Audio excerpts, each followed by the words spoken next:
이번 이제 지식향연의 주제가 그 살라미스 해전 2500년에서 이제 에게의 시대, 정확하게는 이 페리클레스라고 하는 사람의 시대를 우리가 공부하는 게 중요한 목적 중에 하나죠.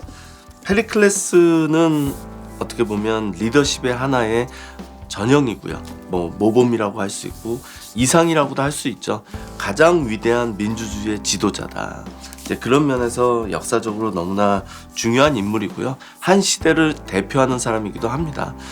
이 사람 때 그리스 민주주의, 아테네 민주주의는 절정에 달했고요. 그리고 이 사람 때 아테네는 제국을 향해서 나아가기 시작하는 거죠. 그래서 오늘날 우리가 기억하고 있는 그리스 문명의 금자탑이 딱 절정에 올랐을 때가 바로 페리클레스 시대입니다. 페리클레스의 위대함이라는 거는 이 사람의 인생을 통해서 너무나 많은 일화를 통해서 우리에게 전해지고 있는데, 그 중에 저는 이제 두 가지가 참 뛰어나다는 생각이 들어요. 대부분 민주주의라고 하면 많은 사람들이 착각하는 게 민주주의는 하향 평준화다라는 얘기를 많이 하거든요. 결국 평준화를 하다 보면 사람들이 밑으로 내려가지 위로 올라가지 않는다. 근데 이 페리클레스는 민주주의라는 게 절대 하향 평준화라는 생각을 하지 않았어요. 민주주의란 모든 개개인을 더 높이 올리는 체제다. 그러니까 처음부터 밑으로 내려간다는 생각은 없는 겁니다. 모든 개개인 한 사람 한 사람을 더 그들의 어떤 잠재력을, 특성을 발현시켜서 정말로 인간다운 인간으로 만드는 게 민주주의다라는 거에 대한 확고한 신념을 갖고 있었다는 측면에서 너무나 위대한 거고요.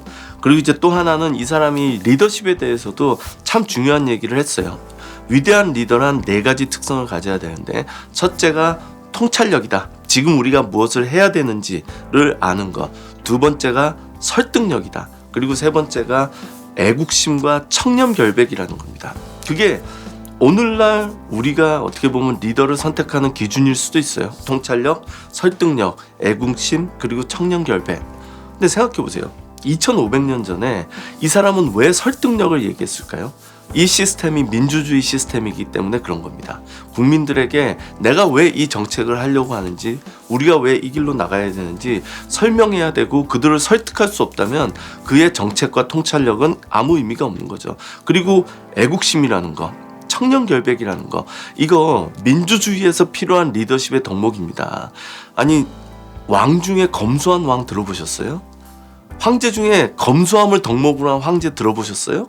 그렇지만 민주주의의 지도자는 그래서 안 된다라는 거를 2500년 전에 그 화두를 던졌다는 측면에서 이 사람은 리더십에서도 너무나 탁월한, 그리고 그거를 실천했다는 게 더 중요하겠죠. 우리가 알고 있는 그 아크로폴리스 위에 파르테논 신전이라든지 이런 것도 다 이 사람 시대 때 지어진 거고요. 네, 그런 면에서 너무나 소중한 사람이고, 그렇지만 역사적으로는 명함을 남긴 사람이에요. 그렇게 위대하다는 측면에서는 명이라고 할 수 있지만, 이 사람이 사실은 아테네 사람들한테 잘못된 인식도 하나 심어준 게 있거든요. 페리클레스는 정말로 드문 유형이에요.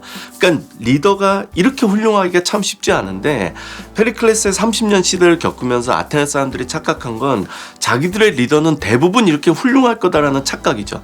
그러다 보니까 무능한 리더가 왔을 때 그들이 무능할 거라고 생각하지 않고, 아마도 페리클레스처럼 선의를 가지고 있거나 아니면 굉장히 유능할 거다라는 착각 속에 사실은 이제 농락당했다? 속아 넘어가게 되는 거죠. 그래서 페리클레스 이후에 아테네 민주주의는 급속도로 몰락하게 됩니다. 여기서 이제 우리가 또 로마인의 이야기를 하지 않을 수가 없는데, 이 당시가 이제 로마도 굉장히 이제 태동기였어요. 근데 그때 로마 사람들도 법이라는 게 굉장히 중요하다고 생각해서 법을 만들기 위해서 글로벌하게 스타디를 합니다. 그리스 시대, 그러니까 에게해를 중심으로 한 지중해 시대에 가장 정치 제도가 탁월한 곳이 어디냐? 아테네다. 그럼 우리 아테네에 가서 좀 배워와야겠다. 그래서 원로원 의원들을 파견하고요. 원로원 의원들이 거기에 가서 페리클레스가 지배하던 아테네를 1년 동안 스타디를 하고 돌아옵니다. 그리고 원로원에다 뭐라고 보고를 했냐? 이 아테네의 민주주의는 우리가 본받을 만한 바가 못 된다. 왜냐하면 페리클라스라고 하는 너무나 탁월한 리더가 있기 때문에 작동하는 게 아테네 민주주의지, 이 사람이 사라지고 나면 아테네 민주주의는 오늘날과 같지 않을 거다. 그러니까 우리는 한 사람의 탁월한 지도자한테 기대기보다는 시스템으로 돌아가는 나라를 만들어야 될 것 같다 라고 했다라는 거예요. 어떻게 보면 아이러니하게도 이 사람의 위대함이 로마에게는 새로운 또 다른 어떤 경고로 받아들여졌고, 그들은 그렇게 시스템을 만들었기 때문에 아테네 민주주의는 페리클레스 이후에 망했지만, 그 길을 가지 않은 다른 길을, 시스템으로 인해서 리더를 뽑는 길을 갔던 로마는 훨씬 오래 살아남았고 훨씬 거대한 제국을 만들었던 이제 그런 역사적 경험을 갖고 있는 거죠.